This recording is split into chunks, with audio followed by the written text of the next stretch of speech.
Жаңы Зеландия менен АКШнын космостук гигант компаниясы Rocket Lab кайрадан жылдыздарга учууну көздөп, дүйнөдөгү алгачкы жеке миссиясын Венера планетасына жиберерин жарыялады. Ракетаны учуруу күнү келерки жылдын май айына пландаштырылууда. Алар планетанын булуттарындагы жашоонун белгилерин изилдөө үчүн Фотон космос кемесин учурат. Изилдөөлөр көрсөткөндөй, Венера планетасы мурда Жерге окшош планета болгон. Бир банка суусундук же бир пакет чипсын алып келгенге колуңуз бошобой жатабы? Анда буга жоопту Google'дан табасыз. Жасалма акылы көздөрү, колдору бар официант робот сиз менен чат аркылуу сүйлөшөт. Техно компаниянын кызматкерлери ушундай механикалык роботторду сыноодон өткөрүп жатышат.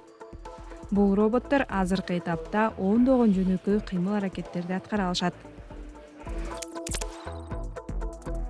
Австралиялык мурдагы паралимпиадачы Джессика Смитке дүйнөнүн каалаган жеринде туруп жаңы кыймылдарды жана жаң соолорду кошсо боло турган бионикалык кол орнотулду. Британиялык Covi фирмасы атайын Bluetooth функциясын иштеп чыккан.